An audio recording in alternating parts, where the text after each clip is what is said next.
je voudrais en quelque sorte déboucher une vieille bouteille. Le message que je vais vous proposer a été écrit il y a 27 ans. Voilà, par mes soins. C'est un message que j'ai prêché en 1991. Simon était même pas né, pour vous dire. Et je l'ai trouvé dans une boîte. J'ai des boîtes. Voilà.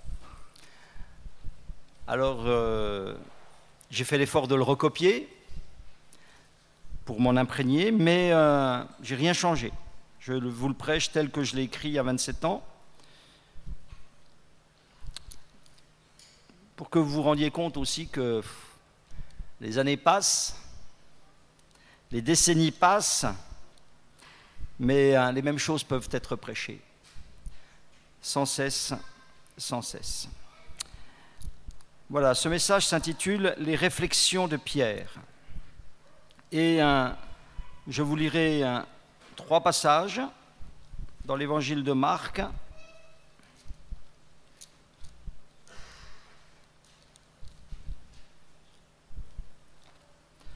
Au chapitre 14 et au verset 72. 27 ans. Il est dit ici, aussitôt, pour la seconde fois, le coq chanta et Pierre se souvint de la parole que Jésus lui avait dite. Avant que le coq chante 2 fois, tu me renieras 3 fois. En y réfléchissant, il pleurait. Actes chapitre 10, verset 17.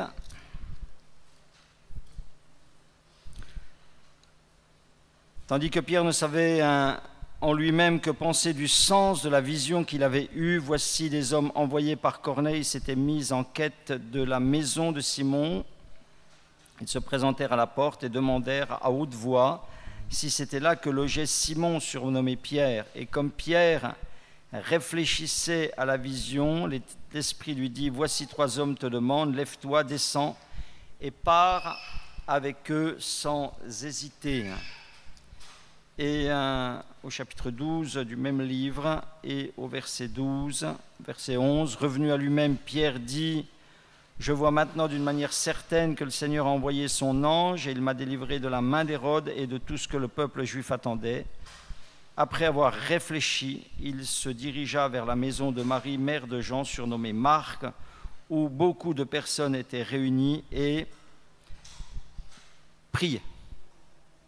Voilà donc 3 passages qui nous parlent de l'apôtre Pierre et dans les 3 passages, il nous est dit que Pierre a été amené à réfléchir. Vous savez que la capacité de réflexion, c'est une des grandes forces de l'homme. Je dirais que c'est une des choses qui nous différencie de l'animal. Nous sommes des animaux, nous avons des comportements d'animaux, mais la grande différence, parmi les grandes différences que nous pouvons avoir avec les animaux, c'est que nous avons une capacité de réflexion. Blaise Pascal, le philosophe, pas que philosophe, mais disait « L'homme n'est qu'un roseau, le plus faible de la nature, mais c'est un roseau pensant. » Voilà, nous sommes des êtres pensants. Et quelques mauvaises langues ont ajouté à cette phrase de Blaise Pascal « L'homme est un roseau pensant et la femme est un roseau dépensant. » Voilà, mais c'est une parenthèse que je referme tout de suite. Voilà, nous sommes doués de réflexion. Ça, je l'ai rajouté, ce n'était pas il y a 27 ans. Voilà, nous sommes doués de réflexion et je dirais presque malheureusement, beaucoup s'en servent peu ou mal. Et c'est dommage, parce qu'avec un petit peu de réflexion, on s'éviterait bien des malheurs et bien des tracas. Et la Bible, c'est un livre qui nous invite à réfléchir. David dit au psaume 119, « Je réfléchis à mes voies, je dirige mes pas vers tes préceptes. » Et son fils Salomon ajoute dans l'Ecclésiaste, « Au jour du malheur, réfléchis. » Au jour du malheur, réfléchis. Et c'est précisément au jour du malheur que Pierre va commencer à réfléchir. Quand le coq va chanter 3 fois, quand le coq va signaler sa trahison, son reniement, Marc dit « Et en y réfléchissant, il pleurait ». Et force est de constater que parfois le malheur a du bon. Il nous fait peut-être enfin réfléchir. Je ne sais pas si vous connaissez la fable du mulet qui se vantait de sa généalogie. Vous savez qu'un mulet, c'est le croisement, c'est le fils d'une jument, donc un cheval noble, et d'un âne, animal moins noble que le cheval. Et un mulet, donc, c'est le croisement des deux, il est entre les deux, et donc ce mulet se vantait plutôt de sa noblesse. Il regardait plutôt du côté de sa mère. Il ne parlait que de sa mère, la jument. Elle avait fait ceci, elle avait fait cela, elle avait gagné des courses, elle avait... voilà. Et pour lui, même servir un médecin, c'était trop peu. Ça, c'était des trucs d'âne. Non, il était de la descendance de la jument. Et puis, ce mulet est devenu vieux... Et puis quand il est devenu vieux, on l'a mis au moulin pour faire tourner le moulin. Et c'est alors que son père lui est revenu en mémoire. Et il s'est souvenu que, voilà, dans son ascendance, il y avait surtout aussi le père. Et voilà la conclusion de la fable. Quand le malheur ne serait bon qu'à mettre un sot à la raison, ce serait à juste raison qu'on le dit bon, qu'on dit le malheur bon à quelque chose. Voilà. C'est devant cette situation que finalement, le mulet a pu réfléchir, si on peut dire, et il s'est rendu compte qu'il s'était vanté de choses qui étaient vaines. Au jour du malheur, ce Pierre qui s'était vanté de beaucoup de choses, lui aussi s'est mis à réfléchir. Et jusque-là, lorsque vous lisez les évangiles, Pierre nous apparaît comme un homme qui est particulièrement irréfléchi. Il agit sans réfléchir, il parle sans réfléchir. Et on voit que Jésus est obligé de le reprendre sans arrêt. Et je vais vous donner ce matin, pour commencer, pas moins de 7 exemples où on voit que Jésus reprend ce Pierre qui était réfléchi. Et je crois que ces exemples vont nous servir un petit peu de test aussi, pour nous ce matin. La Bible dit, si tu vois un homme irréfléchi dans ses paroles, il y a plus à espérer d'un insensé que de lui. Et c'est bien ce qu'était Pierre avant d'être guéri. Il était guéri de ça. Mais il était guéri par le chant du coq. C'était à travers d'une blessure douloureuse qu'il a pu être guéri de son manque de réflexion. Et on va voir au travers de ça aussi que Jésus n'est pas tendre avec les gens qui ne réfléchissent pas. Mais je voudrais vous dire, je ne voudrais pas que ce soit un message qui vous écrase ce matin, que même si vous êtes repris ce matin par ce qui va suivre, vous pourrez trouver un double encouragement. Le premier encouragement que vous trouverez, c'est de vous dire que Pierre a pu évoluer. Et que d'homme irréfléchi, il est parlé à un homme qui réfléchissait. Et puis le deuxième encouragement, c'est que malgré ses faux pas dus à son manque de réflexion, Jésus va quand même le relever et puis va quand même l'utiliser comme un instrument pour Dieu. Amen. Nous avons donc ce matin peut-être nous rendre compte que oui, nous manquons de réflexion dans notre vie, mais que voilà. Tout cela n'est pas désespéré.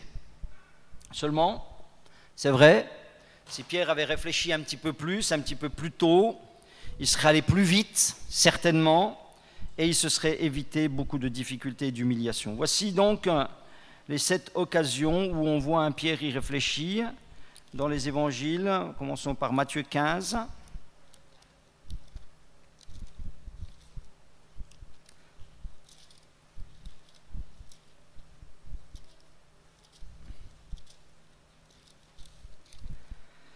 Matthieu 15, verset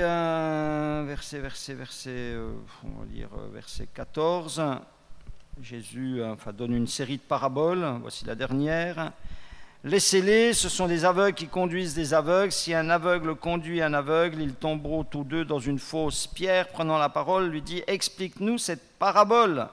Et Jésus dit « Vous aussi êtes-vous sans intelligence ». Voilà, c'est quand même pas une phrase c'est une phrase qui reprend. « Vous aussi êtes-vous encore sans intelligence ». Ne comprenez-vous pas? Ne comprenez-vous pas? Vous voyez, il y a un manque de réflexion quand la parole de Dieu nous est voilée. Jésus parle et Pierre ne comprend pas. Alors il demande des explications. Et ce que nous comprenons, c'est que le chrétien, il doit avoir une intelligence de la parole de Dieu. Il doit chercher à la comprendre. Ce n'est pas parce que je ne la comprends pas qu'il n'y a rien à comprendre. Et si Dieu nous dit des choses dans sa parole, eh bien c'est pour qu'elle soit lue et c'est pour que cette parole elle soit comprise. Et parfois, c'est vrai, la parole de Dieu elle reste voilée, alors il faut faire un effort. Voilà. Ce matin, je vais vous dire des mots qu'on n'aime pas. Effort. Il faut faire un effort. Il faut réfléchir un peu à ce que Dieu dit. Pourquoi Jésus reproche-t-il à Pierre sa question? Parce que Pierre, il est comme beaucoup, il veut du tout cuit. Et que le Seigneur ne cessait de lui répéter « Mais jusqu'à quand serai-je avec vous? Je ne vais pas être tout le temps avec vous. Il va bien falloir que vous appreniez à réfléchir par vous-même. » Mais beaucoup de chrétiens sont comme ça, ils veulent du tout cuit. Ils ne veulent pas faire d'efforts, ils ne veulent pas se casser la tête pour essayer de comprendre ce que Dieu veut leur dire, de comprendre ce qui ne va pas dans leur vie. Peut-être on attend que d'autres fassent le travail à notre place. On attend, vous savez, qu'on nous mâche tout. Un peu comme ces oisillons qui sont dans le lit, l'oiseau, le père, la mère sont allés chercher la nourriture et puis voilà, ils ont écrasé la nourriture et ils donnent la béquée aux oisillons. Ils ne font aucun effort, ils ne se contentent que d'avaler. Voilà, mais ils le font parce c'est des petits oisillons qui ne savent pas voler. Le but, c'est quand même qu'ils puissent se débrouiller par eux-mêmes. Et le Seigneur dit à chacun d'avoir sa propre intelligence des choses de Dieu. On doit réfléchir. On doit réfléchir à nos voix, on doit réfléchir à ce que Dieu nous dit. On doit réfléchir au sens de notre vie. Voilà, on doit réfléchir. Ça, c'est une première chose. Matthieu 16, on va voir aussi qu'il y a un manque de réflexion ici. Versets 22 et 23. Alors il est dit, Jésus dit, verset 21, dès lors Jésus commença à faire connaître à ses disciples qu'il fallait qu'il aille à Jérusalem, qu'il souffre beaucoup de la part des souverains sacrificateurs et des scribes, qu'il soit mis à mort, qu'il ressuscite le troisième jour. Pierre, l'ayant pris à part, se mit à le reprendre et dit, à Dieu ne plaise, Seigneur, cela ne t'arrivera pas. Mais Jésus se retournant dit à Pierre, arrière de moi Satan, tu mets en scandale car tes pensées, ta réflexion, ce n'est pas la réflexion de Dieu, ce n'est pas les pensées de Dieu, ce sont les pensées des hommes. Il y a un manque de réflexion quand on ne comprend pas que la bénédiction passe par le sacrifice. Voilà un autre mot. Après effort, sacrifice. Il y a un manque de réflexion quand on ne comprend pas que la bénédiction passe par le sacrifice. Ce qu'on veut tous ici, c'est certainement la bénédiction. Mais ce qu'on ne veut pas, c'est faire des sacrifices. Ce qu'on veut, c'est la guérison. Alléluia. Ce qu'on veut, c'est la délivrance. Alléluia. Ce qu'on veut, c'est que nos problèmes s'arrangent. Mais ce qu'on ne veut pas, c'est le service pour Dieu. C'est faire le ménage à l'église. C'est écrit en 91, ça. Je le remets ce matin. Ce qu'on ne veut pas, c'est aller ramener des gens. Ce qu'on ne veut pas, eh bien, c'est être dérangé dans ses petites habitudes. On veut la bénédiction, mais on manque de réflexion si on croit qu'on l'obtiendra sans aucun sacrifice dans le service de Dieu. Et Jésus disait, d'abord le sacrifice, d'abord la croix, et ensuite, oui, viendra la bénédiction, tout genou fléchira.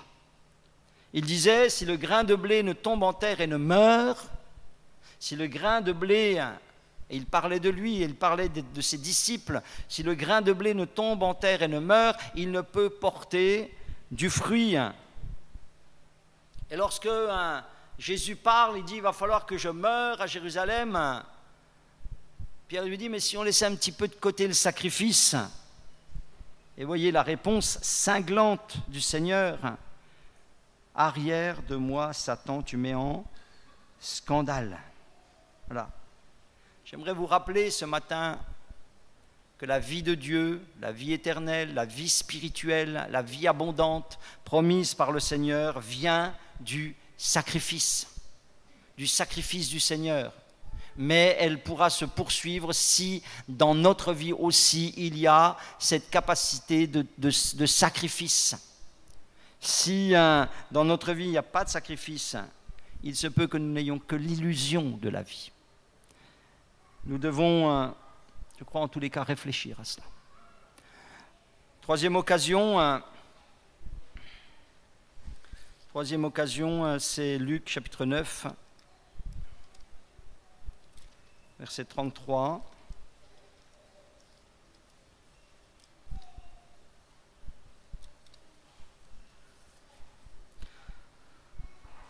Ils sont sur la montagne de la transfiguration, Moïse et Élie apparaissent à Jésus. Verset 32, Pierre et ses compagnons étaient appesantis par le sommeil, mais s'étant tenus éveillés, ils virent la gloire de Jésus, les deux hommes qui étaient avec lui. Au moment où ces hommes se séparaient de Jésus, Pierre lui dit, « Maître, il est bon que nous soyons ici, dressons 3 tentes, une pour toi, une pour Moïse, une pour Élie. » Il ne savait pas ce qu'il disait. Il ne savait pas ce qu'il disait. Il y a un manque de réflexion. Et il y a un manque de réflexion quand on a un regard naturel sur les choses alors qu'il faudrait qu'on ait un regard spirituel. Il y a 2 manières de juger les choses. On peut les juger naturellement et on peut les juger spirituellement. Le jugement naturel, c'est le jugement de l'esprit de l'homme avec ses sens. Le jugement spirituel, c'est un jugement avec la pensée de Dieu. Avec la pensée de Dieu qui nous vient par la parole de Dieu, principalement. C'est la parole de Dieu, c'est la pensée de Dieu. Ma parole, c'est le fruit de ma pensée. Ce que je lis là, c'est la pensée de Dieu. Je suis spirituel quand je pense ce que ce livre pense. Quand j'agis comme ce livre me demande d'agir. Et voyez, Pierre, il est sur la montagne, il dit, il est bon que nous soyons ici. Et c'est vrai. Et c'est vrai, le jugement est bon. Il dit, dressons 3 tentes. Alléluia, c'est une bonne intention. Mais c'est un manque de réflexion. Est-ce que Moïse et Élie, qui viennent de la gloire, ont besoin d'une tente? Ils ne savaient pas ce qu'ils disaient. C'est ce qu'ils disaient était totalement inadapté à la situation, à la pensée de Dieu. Je crois qu'il est bon qu'on mette les lunettes de la parole de Dieu pour voir correctement les choses dans cette vie. Voilà, il y a un manque de réflexion là de Pierre. Il y a aussi un manque de réflexion, Jean chapitre 13, verset 6. C'est le lavement des pieds.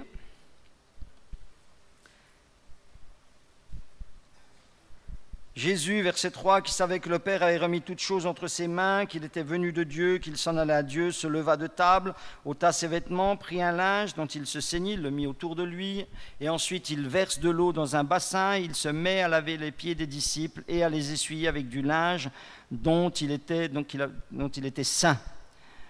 Il vint à Simon-Pierre et Pierre lui dit, « Toi, Seigneur, tu me laves les pieds ?» Jésus lui répondit, « Ce que je fais, tu ne le comprends pas maintenant, mais tu le comprendras bientôt. » Pierre lui dit, « Non, jamais tu ne me laveras les pieds. » Jésus lui répondit, « Si je ne te lave, tu n'auras point de part avec moi. » Simon-Pierre lui dit, « Seigneur, non seulement les pieds, mais encore les mains et la tête. » Voilà, il y a un manque de réflexion quand on sait mieux que le Seigneur ce qui est bon pour nous. Il y a un manque de réflexion quand on ne veut pas comprendre que les voies de Dieu sont toujours parfaites.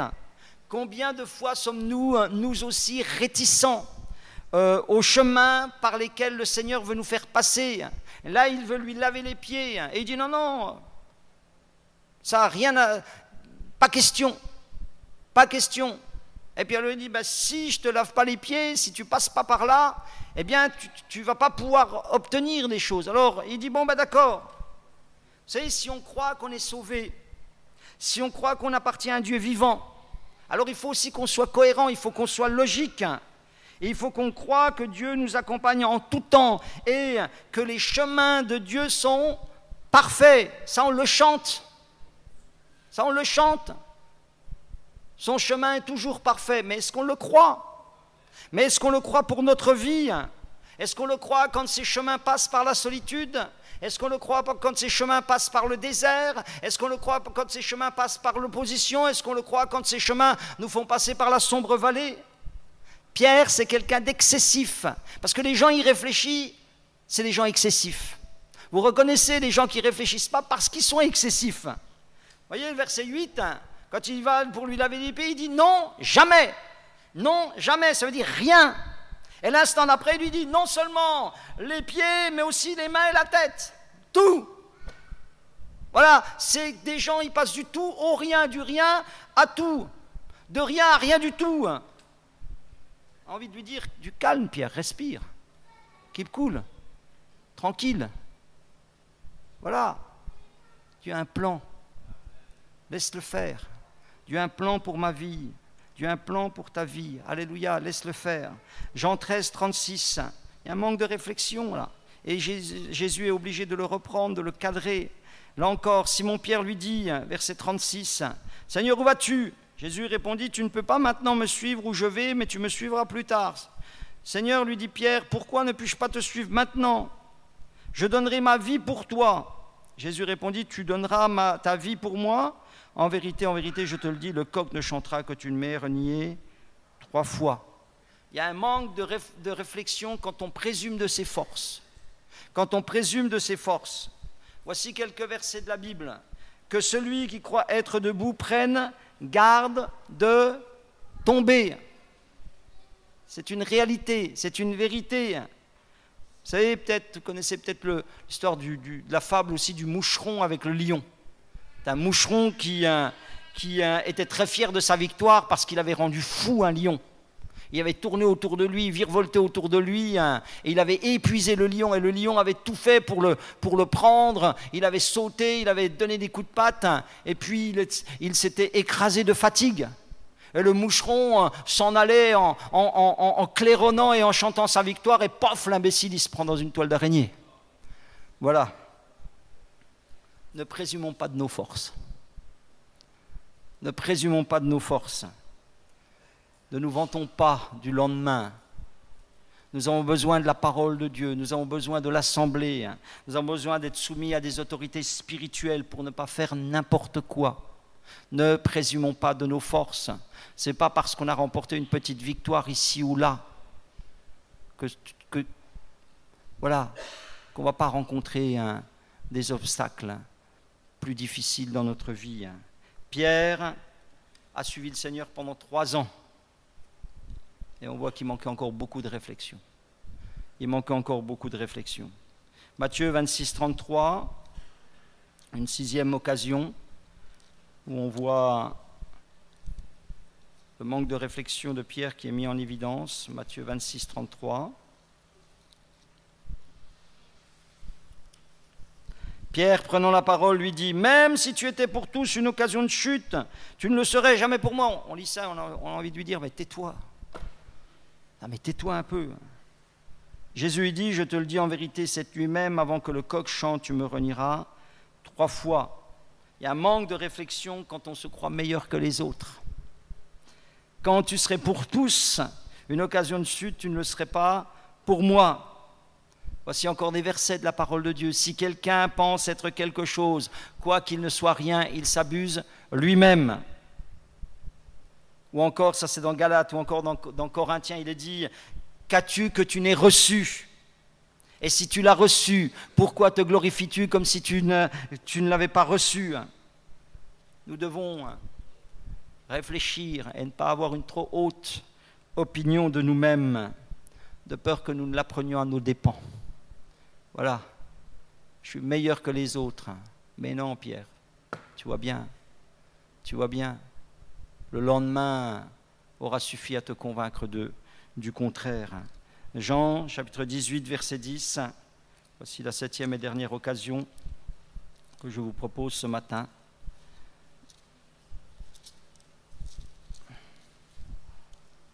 Simon-Pierre, qui avait une épée, la tira, frappa le serviteur du souverain sacrificateur et lui coupa l'oreille droite. Réfléchis, Pierre. Et Jésus dit à Pierre, remets ton épée dans le fourreau. Ne boirai-je pas la coupe que le Père m'a donnée à boire? Voilà, il y a un manque de réflexion quand on pense qu'on arrive à ses fins en forçant les choses. Il y a un manque de réflexion quand on pense qu'on arrive à ses fins en forçant les choses. On doit toujours considérer nos actes pour savoir si on construit ou si on détruit. Voilà, et en tant qu'enfant de Dieu, on est appelé à construire. Celui qui détruit, c'est le diable. Il lui coupe l'oreille. Il lui coupe l'oreille. Vous savez, je voudrais vous dire une chose. C'est que si dans le monde, la fin justifie les moyens, dans l'Évangile, la fin ne justifie pas les moyens. Et Jésus reprend Pierre pour lui apprendre qu'on ne doit pas faire n'importe quoi ou se permettre n'importe quoi pour arriver à son but. Vous savez, des chrétiens, ils s'élèvent comme des chiens.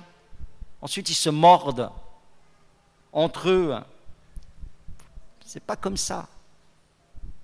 La vie chrétienne, c'est pas comme ça. Ça, je le disais il y a 27 ans. Et je vous le redis ce matin. Être chrétien, c'est pas être comme des chiens qui se mordent. Hein.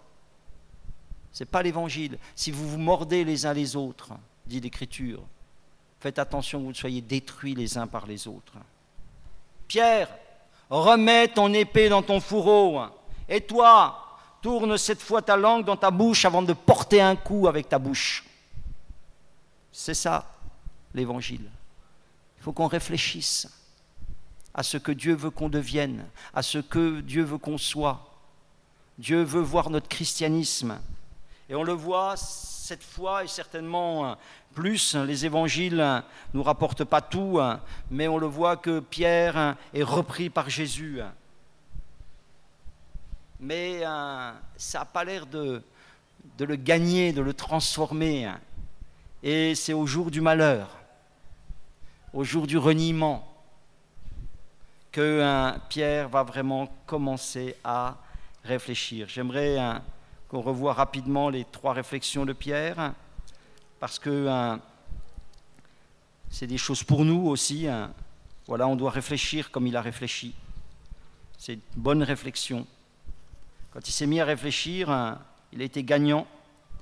Marc, chapitre 14, verset 72, je relis. Aussitôt, pour la seconde fois, le coq chanta et Pierre se souvint de la parole que Jésus lui avait dite. Il se souvint de la parole que Jésus lui avait dite. Avant que le coq chante 2 fois, tu me renieras 3 fois. En y réfléchissant, il pleurait.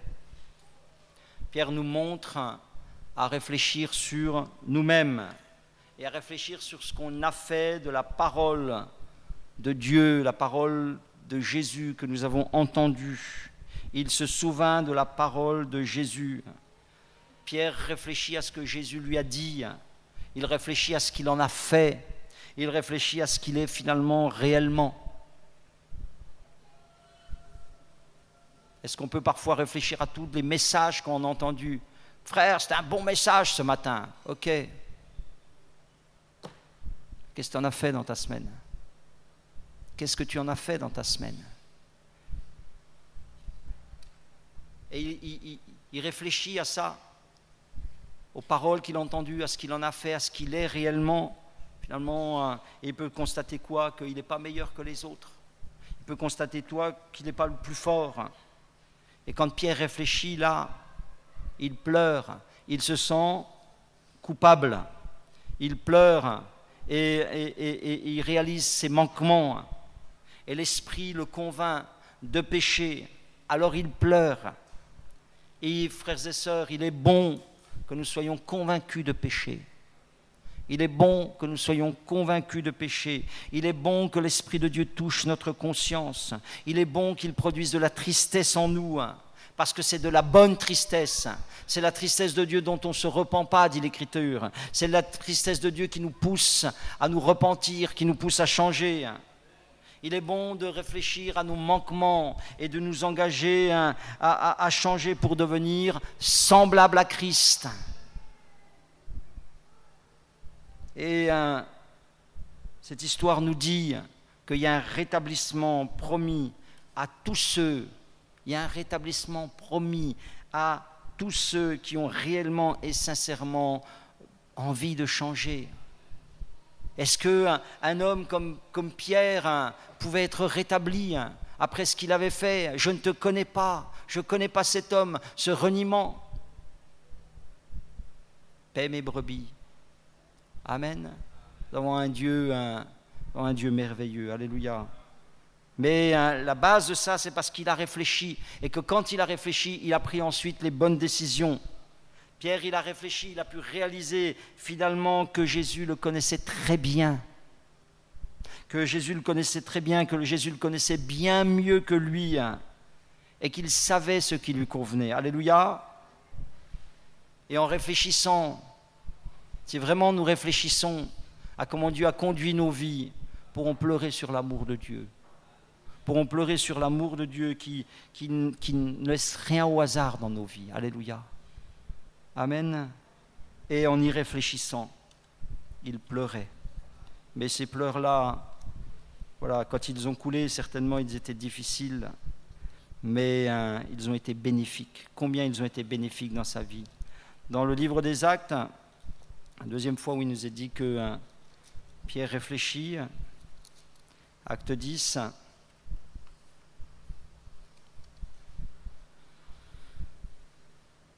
voilà. Tandis que Pierre ne savait en lui-même que penser du sens de la vision qu'il avait eue. Verset 19, et comme Pierre réfléchissait à la vision. Voilà.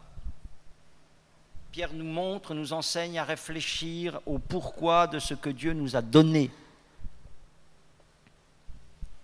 Pourquoi Dieu m'a donné quelque chose, des choses dans ma vie. Je réfléchis à ça. Voilà, pourquoi moi, petite fourmi, parmi des milliards, pourquoi à un moment donné, Dieu va me donner quelque chose. Et lui, il reçoit une vision, il ne comprend pas la vision. Alors il réfléchit. Il dit, comme Pierre réfléchissait à la vision, il réfléchit à ce que Dieu lui a donné pour comprendre. Et sur le moment, la réflexion ne lui donne pas de solution. Il est là, il ne sait pas trop ce qu'il faut en penser. Mais des hommes viennent à sa porte, viennent le chercher, et puis le conduisent à un endroit, ils le conduisent chez des païens. Et là, toc, tout s'éclaire. Là, tout devient clair. C'est les événements qui vont suivre, qui vont éclairer sa réflexion. C'est en allant que Pierre va comprendre. La réflexion, elle va pouvoir être efficace si vous n'êtes pas que des passifs, si vous mettez en pratique. Et Dieu va comprendre, Pierre, une leçon qu'on doit comprendre ce matin, que quand Dieu nous donne des choses, c'est pour qu'on s'en serve. Il ne va pas donner une vision pour lui donner une vision, il a donné une vision pour qu'il s'en serve, pour qu'il aille vers ceux qu'il considère comme impurs et qu'il leur annonce l'évangile. Vous savez que chacun de nous ici, on a des talents, on a des capacités, on a des moyens que Dieu nous a accordés par sa grâce. Et nous devons réfléchir à comment les utiliser pour Dieu. Alléluia. Et ici, il nous est dit qu'il y a 3 hommes qui vont venir vers Pierre. Et ces 3 hommes, ça me rappelle le feu vert. Comment fonctionne le feu vert pour savoir si je dois m'engager ou pas. Parce qu'il va lui dire, pars sans hésiter. Vous savez quels sont ces 3 feux? Premièrement, est-ce que ce que je dois faire est en accord avec la parole de Dieu? Deuxièmement, est-ce que l'Esprit de Dieu me donne la paix? Troisièmement, est-ce que les circonstances s'ouvrent d'elles-mêmes sans que je les force? Si vous avez ces 3 feux qui s'alignent, alors allez-y sans hésiter. Alors allez-y sans hésiter. Amen. À ce moment-là, il faut agir. Et réfléchissez. Réfléchissez à tout ce que Dieu vous a donné. Il vous a donné un témoignage de vie transformée. Peut-être il vous a donné une guérison, peut-être il vous a donné une délivrance, peut-être il vous a donné une voiture, peut-être il vous a donné un travail cette année, peut-être il vous a donné une âme à vous occuper. Alléluia. Utilisez sans hésiter toutes ces choses pour la gloire de Dieu. Alléluia. Utilisez toutes ces choses pour que d'autres reçoivent l'évangile, parce que c'était le but. C'était le but de la vision à laquelle Pierre réfléchissait. C'était quoi le but? Que Corneille, un païen, reçoive l'évangile. Alléluia. Voilà, j'aimerais que tu réfléchisses à ça. Qu'est-ce que je mets au service de Dieu? De tout ce que Dieu m'a donné, de tout ce que je suis, qu'est-ce que je mets au service de Dieu? Dieu t'a béni pour que tu serves à sa gloire. Ça, c'est une parole que j'ai reçue et qui m'a irrité. Elle est écrite dans Éphésiens, j'avais lu ce petit calendrier. Il vous a sauvé pour que vous serviez à sa gloire. Et quand j'ai lu ça, j'ai dit, ah non, moi je veux bien être baptisé pour être chrétien et béni, mais je ne veux pas servir à sa gloire. C'est là que Dieu me conduisait. Amen. Et c'est là qu'il nous conduit chacun. Et c'est parce que nous rentrons dans sa pensée, eh bien que Dieu ensuite va continuer à bénir nos vies. Amen.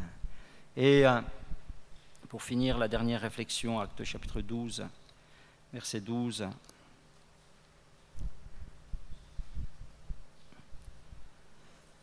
Pierre est en prison, il vient d'être libéré par un ange, il sort de la prison. Il est dit, là, il est devant la porte de la prison. Revenu à lui-même, Pierre dit, « Je vois maintenant d'une manière certaine que le Seigneur a envoyé son ange et qu'il m'a délivré de la main d'Hérode et de tout ce que le peuple juif attendait. » Après avoir réfléchi, il se dirigea vers la maison de Marie, mère de Jean, surnommée Marc, où beaucoup de personnes étaient réunies et priaient. Voilà, il sort de prison, il est là. Et il réfléchit, il se dit, bon, où est-ce que je vais maintenant? Et Pierre nous enseigne à réfléchir aux directions qu'on doit prendre dans notre vie. Aux directions qu'on doit prendre dans notre vie. Et pour Pierre, il y a une croisée de chemin. Il peut aller à droite, il peut aller à gauche, il peut aller devant, il peut aller... voilà. Il aurait pu aller se coucher, il aurait pu aller se cacher, il aurait pu aller dans un coin pour louer Dieu. Il aurait pu aller à bien des endroits. Il aurait pu aller voir sa femme. Marié, je ne sais pas s'il était dans la même ville, peut-être qu'il n'était pas dans la même ville. Mais il nous est dit qu'il va aller vers la maison de Marie, où beaucoup de personnes étaient réunies et priaient. Il est allé à la maison de prière. Voilà. N'oubliez pas d'aller dans la maison de prière. N'oubliez pas d'aller dans la maison de Dieu. Parce que notre absence, elle inquiète quand on n'est pas là. Et parce que notre présence, elle rassure. N'oubliez pas, beaucoup de choses se présentent dans notre vie. Réfléchissez aux directions que vous prenez. Est-ce que vous prenez régulièrement le chemin de la maison de Dieu? Est-ce que vous prenez le chemin en semaine pour venir prier? Est-ce que vous prenez le chemin vendredi en pensant, tiens, je vais amener quelqu'un à la réunion? Alléluia. Et il va dans la maison où des gens étaient réunis. Et verset 17, Pierre, le rayant de la main, fait signe de se taire, leur raconta comment le Seigneur avait tiré de la prison. Voilà. Allez à la maison de Dieu pour dire ce que Jésus a fait pour vous. Amen. Allez. Et puis il nous a dit que lorsqu'il leur a dit, il sortit et s'en alla dans un autre lieu. Voilà. Pas se contenter non plus de la maison de Dieu pour dire ce que Jésus a fait pour nous, mais aller au-dehors vers ceux qui ne savent pas encore. Voilà. Il a réfléchi, c'est le fruit de sa réflexion. On voit que le fruit de sa réflexion, c'est d'aller là où il y a des frères et sœurs, c'est d'aller leur faire du bien, c'est d'aller les encourager. Alléluia. Et ensuite, c'est d'aller vers d'autres et de leur apporter aussi la bonne nouvelle. Amen. On va avoir des choix à faire dans notre vie. Et regardez toujours si les chemins que vous allez prendre, si c'est des chemins qui vous éloignent de la maison de Dieu, si c'est des chemins qui vous rapprochent de la maison de Dieu. Et vous saurez si ces choix sont bons ou ne sont pas bons. Ne vous éloignez pas de la maison de Dieu, parce que c'est là que Dieu est. Bien sûr, Dieu est partout, mais Dieu est dans la maison, dans sa maison. Alléluia. Et je finirai par le psaume 73, un homme qui un jour s'est retrouvé dans la difficulté, dans le doute. Il ne comprenait pas pourquoi, il a dit qu'il s'est mis à réfléchir. Je disais, il voyait que les païens étaient plus bénis que lui, donc il avait toutes sortes de pensées folles qui venaient dans sa tête. Et puis il dit au chapitre 73 des psaumes, verset 16, « Quand j'ai réfléchi là-dessus pour m'éclairer, la difficulté fut grande à mes yeux. » Il a réfléchi. Et puis, voilà. Il ne voyait pas forcément la solution. Parce que vous savez, la réflexion, ça ne fait pas tout. La raison, ça ne fait pas tout. Il y a des choses auxquelles vous allez pouvoir y accéder par la réflexion et par la raison. Et puis, il y a des choses qui ne dépendent pas de la réflexion. Il est dit, quand j'ai réfléchi là-dessus pour m'éclairer, la difficulté fut grande à mes yeux, jusqu'à ce que j'ai pénétré dans les sanctuaires de Dieu. Jusqu'à ce que j'ai pénétré dans les sanctuaires de Dieu. C'est-à-dire jusqu'à ce que je me sois approché de Dieu. Jusqu'à ce que j'ai demandé aussi une relation spirituelle avec Dieu pour comprendre les choses. Alléluia. Voilà, j'aimerais vous dire ce matin que Dieu nous appelle à réfléchir et puis à utiliser notre raison. Vous avez une raison, mais utilisez-la. Vous avez un bon sens. Utilisez votre bon sens. Alléluia. Réfléchissez. Et puis approchez-vous de Dieu. Parce qu'il est dit, c'est quand j'ai pénétré dans les sanctuaires de Dieu qu'à ce moment-là, les choses m'ont paru claires. Amen. Que Dieu bénisse sa parole.